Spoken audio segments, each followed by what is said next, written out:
À Gaza, on est à 15 mois de génocide. Aujourd'hui, 463 jours d'horreur inhumaine. On compte 46 000 morts enregistrés selon les chiffres du ministère de la Santé palestinien, dont près de 20 000 enfants. Plus de 110 000 disparus et des milliers de corps sont encore en train de pourrir sous les décombres depuis des mois.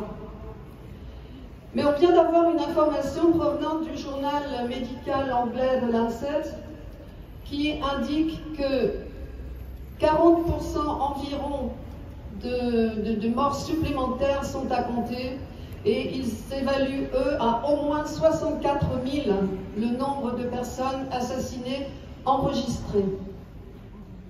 C'est-à-dire un habitant sur 35. Il y a aussi des milliers de prisonniers, dont 320 soignants au moins. Et il y a cette infâme prison de Sde Eiman, qui est un centre de torture et de mort. Pour l'association israélienne B'Tselem, je cite, « Les prisons sont un réseau de camps de torture. » À perte de vue à Gaza, des ruines, une société à l'agonie, on tue aussi les témoins. 173 journalistes ont été assassinés à Gaza depuis 15 mois. Alors j'ai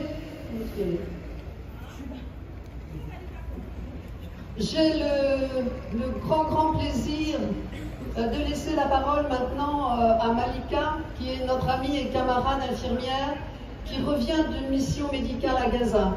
Donc d'abord, je vous propose de l'applaudir pour la remercier pour son engagement.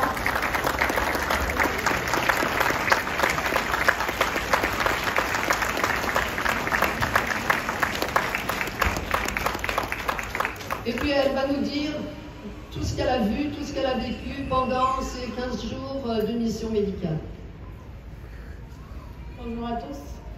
Alors je suis Malika, je suis infirmière, je suis partie avec l'association en fait Palmed et Rama, qui sont deux associations qui travaillent avec les hôpitaux de Gaza depuis des années, depuis bien avant la guerre déjà. On a fait une mission de 15 jours sur place. À notre arrivée à Khan Younes, dans les premiers temps, comment vous expliquer le mot choc est vraiment minime et vraiment très peu pour expliquer la situation sur place. La première vue qu'on a eue de l'appartement qu'on nous avait préparé pour nous accueillir, c'était une vue sur les camps. À perte de vue, en fait. Khan Younes est devenu, comme tout le pays, un camp gigantesque. Et la situation, en fait, est déplorable.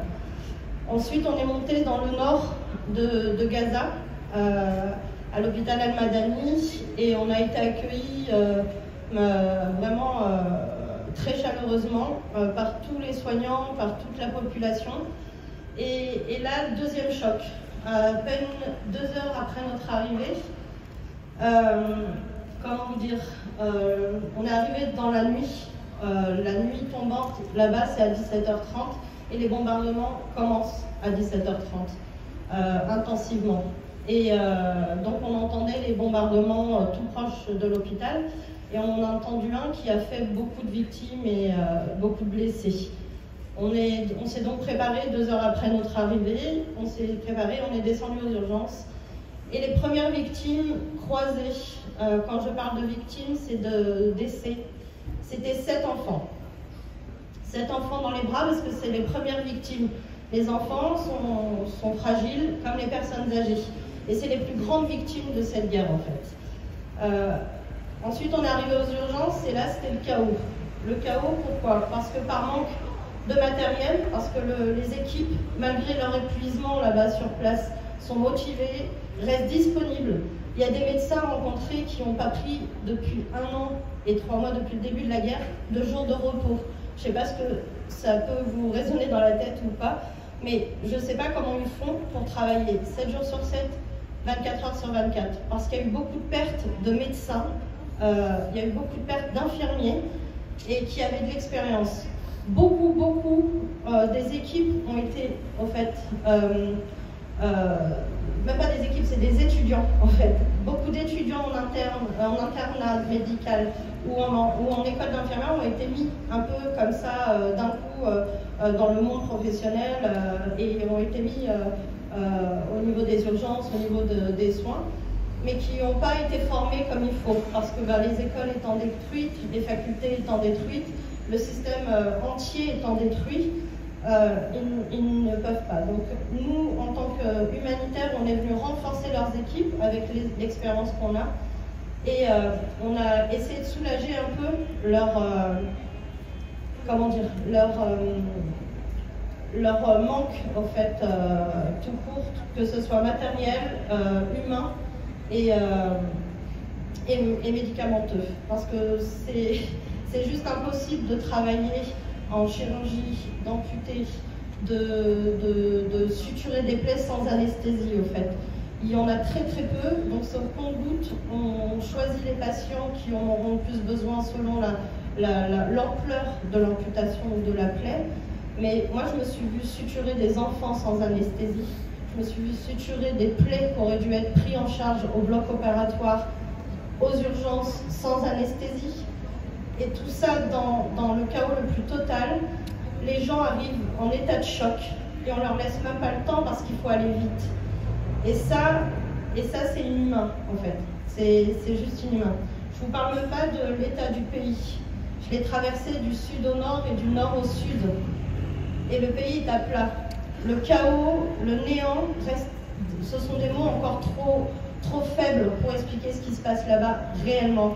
Même moi, j'ai eu beau essayer de me préparer psychologiquement en regardant des vidéos assez violentes d'enfants, de blessés de la ville. Et en fait, quand on arrive sur place, ça dépasse toute imagination qu'on peut se faire de ce qui se passe là-bas en réalité. C'est 1000 fois pire, en fait. Sans compter les camps que j'ai pu traverser, avec les puits du Livienne qu'il y a eu, parce que c'est l'hiver là-bas. Là, aujourd'hui, on trouve qu'il fait froid avec nos manteaux, nos écharpes. Là-bas, il fait plus froid. Et ils sont en tongs, voire pieds nus, sans manteau. Il y a eu des cas, pour ma part, en pédiatrie, de dénutrition. Il y a eu des enfants morts, on en est au 8e enfant mort d'hypothermie. Pas mort parce qu'il il s'est écroulé sous un immeuble, il s'est fait, voilà, pas sous une bombe. Il est mort d'hypothermie, cet enfant. C'était des bébés en bonne santé, qui sont nés, qui étaient en bonne santé, et qui ont fini par mourir de froid. Le nombre de mamans, je ne les compte plus, le nombre de mamans qui sont venues demander du lait parce qu'elles n'avaient pas assez, pardon,